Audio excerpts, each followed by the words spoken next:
Hey, dear Thriver, welcome to Thriver TV. And before I get into today's very important conversation, I want to remind you to please subscribe to my channel and hit the notification button so you're going to get notified of every new video, and also like and share with people who you know could really benefit from this information.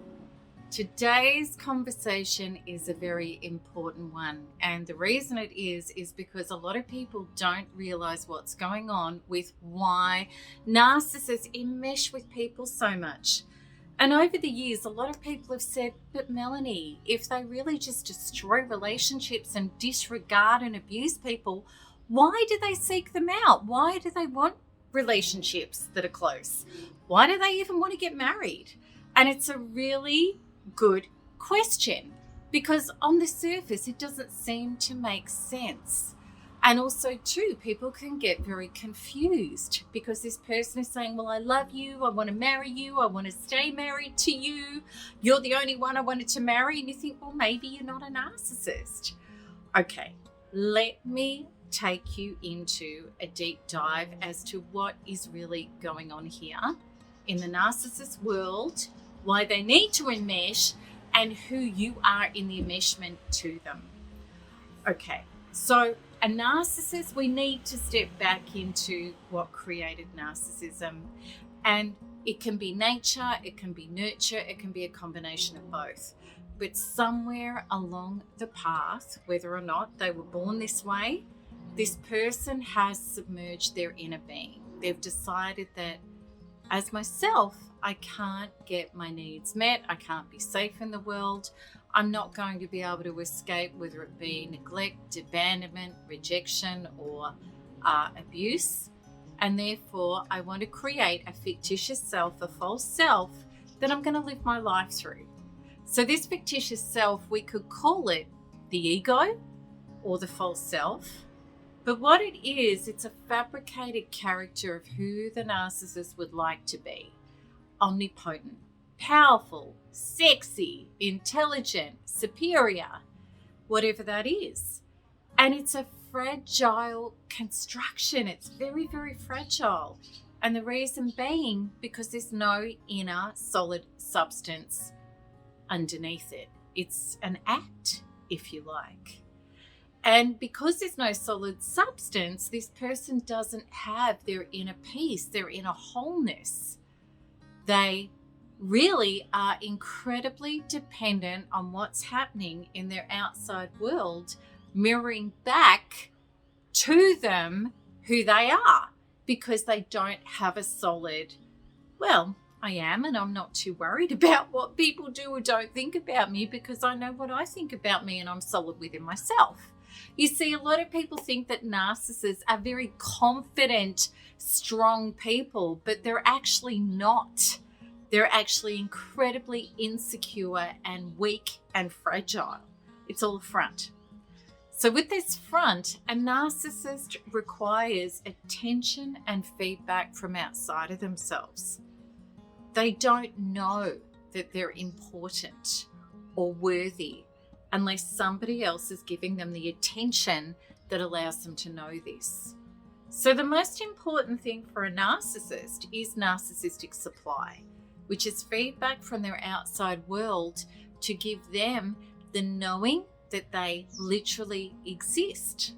The most horrific thing for a narcissist is to be left alone with themselves, with that inner critical voice, which is really their inner critical parent and their destroyed inner being that's catatonic and deeply abandoned, lots of unhealed wounds and unresolved fragmented parts of self that are screaming. The narcissist just wants to blank that out and get on with it with a fabricated self, getting back the energy and acclaim that they want.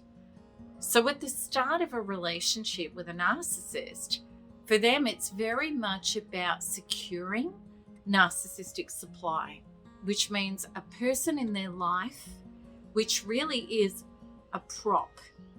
It's a way for them to get energy, to get life force, to get attention. And as it turns out, good or bad, it makes no difference. So at the start of the relationship, they will put on the act to be exactly what you're looking for and what's missing in your life and what's going to soothe your wounds, so that you trust them and enmesh with them and partner with them very, very quickly. And then the narcissist is really like the Trojan horse that got through the gates, and they can come out of the Trojan horse and start being more of themselves, which is this fragile, highly triggered, so hard to please character who is a false self. Because no matter what you do or don't do, it's never going to be good enough. That's the truth. And that's what you start to find out. But they still are needing life force and energy. And it won't be just from you. They actually need it from their outer world as well, so that the narcissist can continue on their version of themselves. They can keep convincing themselves with your energy, their version of themselves. So I want you to think about a vampire. The myth, the metaphor of vampire, we know what it is. It's a dead being that is sucking blood from humans to actually get their life force to sustain themselves. Now, it's been very articulately argued that the myth of vampire was actually modeled on narcissism. So it's quite creepy, but when you think about it, the parallels are enormous. That you have a no self who needs the life force and to suck people dry to sustain the no self. And that's exactly what narcissists do. They suck your energy, your years, your health, your resources, and your sanity and your soul. They suck you dry to sustain themselves.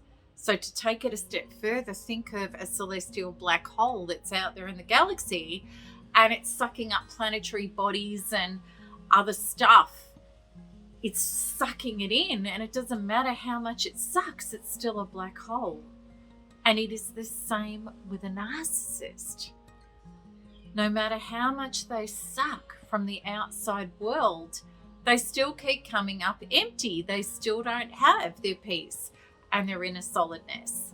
They need their next conquest. They need their next hit of notoriety, or how wonderful they are, or even how significantly they're hurting somebody, because that's also A-grade narcissistic supply. It makes them feel so important that they're able to do that. So I really want you to know that narcissists enmesh with people to get narcissistic supply. They get it to get the life force and the energy and the resources to prop up the false self, which is like a black hole, which is continually needing stuff and more stuff and more stuff and more stuff to maintain itself. And unfortunately, you are the being who's being harvested. And you may say and you may think, well, you know, but this person is lovely and they tell me all the right things. But yet you know that you are getting sucked dry, and this person is never durably happy or at peace. They always need more and more and more and more.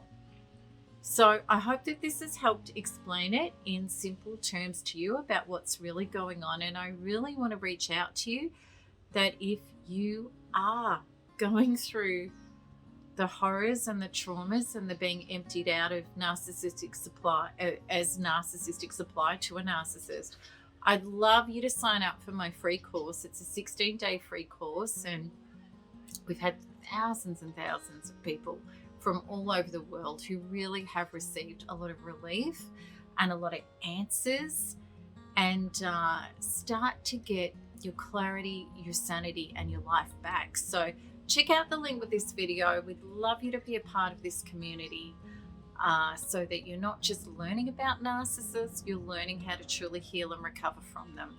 So I really hope this has helped. Okay, So till the next one, keep smiling, keep healing, and keep thriving, because there really is nothing else to do. Lots of love. Bye-bye.